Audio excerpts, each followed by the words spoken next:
हरे कृष्णा। पौष पूर्णिमा से ही माघ स्नान की शुरुआत हो जाती है। धार्मिक ग्रंथों के अनुसार इसी दिन भगवान विष्णु और माँ लक्ष्मी की विशेष कृपा भी प्राप्त होती है। साधु संत श्रद्धालु इस दिन से ही कल्पवास भी शुरू करते हैं। कल्पवास एक आध्यात्मिक अनुष्ठान और साधना होती है। इस दौरान साधु संत या श्रद्धालु 1 महीने तक प्रयागराज के संगम के तट पर ही रहते हैं और हर दिन संगम में पवित्र स्नान करते हैं। और यह स्नान दिन भर में एक बार नहीं बल्कि दिन भर में कुल 3 बार किया जाता है। कहा जाता है कि पौष पूर्णिमा पर किया गया स्नान और दान साल भर किए गए पुण्य कर्मों के बराबर फल देता है। इसी वजह से यह पूर्णिमा बहुत ही खास मानी जाती है और मान्यता है कि माघ मेले में स्नान करने से व्यक्ति जन्म मरण के बंधन से भी मुक्त हो जाता है और अंत में उसे वैकुंठ धाम की प्राप्ति होती है। इस बार पूर्णिमा तिथि 2 दिन होने के कारण भ्रम की स्थिति बनी हुई है कि व्रत किस तिथि में रखना ज़्यादा सही रहेगा।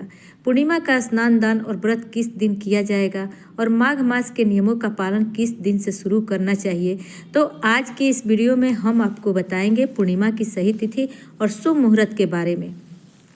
हिंदू पंचांग के अनुसार इस बार पूर्णिमा तिथि की शुरुआत 2 जनवरी दिन शुक्रवार को शाम यानी आज 6:54 से प्रारंभ हो जाएगा और सूर्यास्त के बाद से हो रही पूर्णिमा तिथि की समाप्ति 3 जनवरी दिन शनिवार को दोपहर 3:32 पर होगी।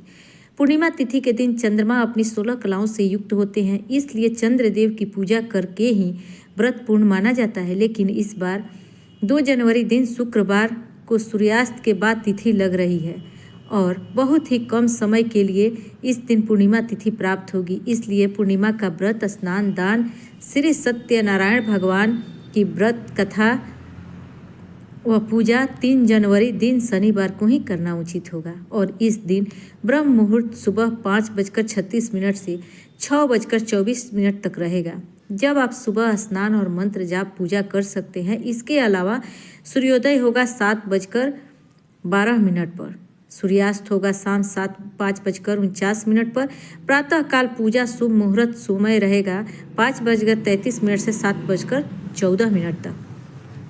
तो ब्रह्म मुहूर्त से लेकर आप इस समय तक पूजा कर सकते हैं। वही शाम की पूजा और दीपदान का शुभ मुहूर्त शाम 5:34 से 6:59 तक रहेगा। अभिजीत मुहूर्त जो कि श्री सत्यनारायण भगवान की कथा या फिर पूजा के लिए उत्तम होता है, दोपहर 12:10 से 12:52 तक। राहु काल का समय रहेगा सुबह 9 बजे से लेकर 10:30 तक।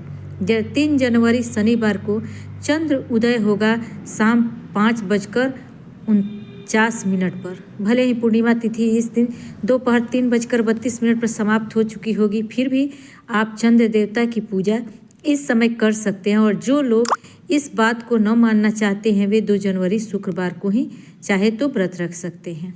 लेकिन यह बात विशेष कर ध्यान रखिएगा कि सूर्यास्त के बहुत देर के बाद से पूर्णिमा तिथि 2 जनवरी को शुरू हो रही है। इस बार पूर्णिमा तिथि के दिन आद्रा और पुनर्वसु नक्षत्र का शुभ संयोग बन रहा है। ब्रह्म और इंद्र योग भी बन रहे हैं।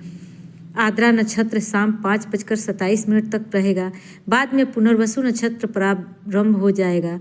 ब्रह्म योग सुबह 9:05 तक रहेगा, बाद में इंद्र योग प्रारंभ हो जाएगा।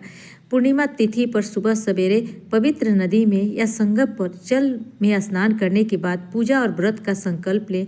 इसके बाद सूर्य देव को जल अर्पित करें। अर्घ्य देने के बाद सूर्य देव के मंत्र का जाप करें। फिर भगवान विष्णु को पीले पुष्प, भोग, चंदन, अक्षत, वस्त्र, तुलसी दल आदि अर्पित करें।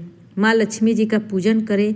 श्री विष्णु सहस्त्र नाम का पाठ करें और भगवान विष्णु के मंत्रों का जाप करें।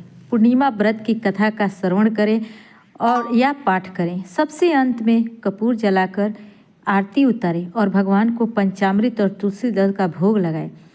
इस प्रकार श्री सत्यनारायण भगवान की पूजा भी करें। और जो लोग व्रत रखना चाहते हों वो एक समय फलाहार करें। अन्य लोग एक बार सात्विक भोजन कर सकते हैं। जो व्रत रखने में समर्थ नहीं है और पूर्णिमा तिथि पर गरीबों को, ब्राह्मणों को और ज़रूरतमंद लोगों को अन्न, वस्त्र और दान दें। पौष पूर्णिमा की रात को चंद्रमा को अर्घ्य देना चाहिए और प्रार्थना करनी चाहिए। ऐसी मान्यता है कि पूर्णिमा की रात की गई आराधना शीघ्र फल प्रदान करती है। तो प्रिय भक्तजनों, यह थी आज की। आप कमेंट बॉक्स में ज़रूर बताइएगा कि पूर्णिमा का व्रत आप किस दिन कर रहे हैं।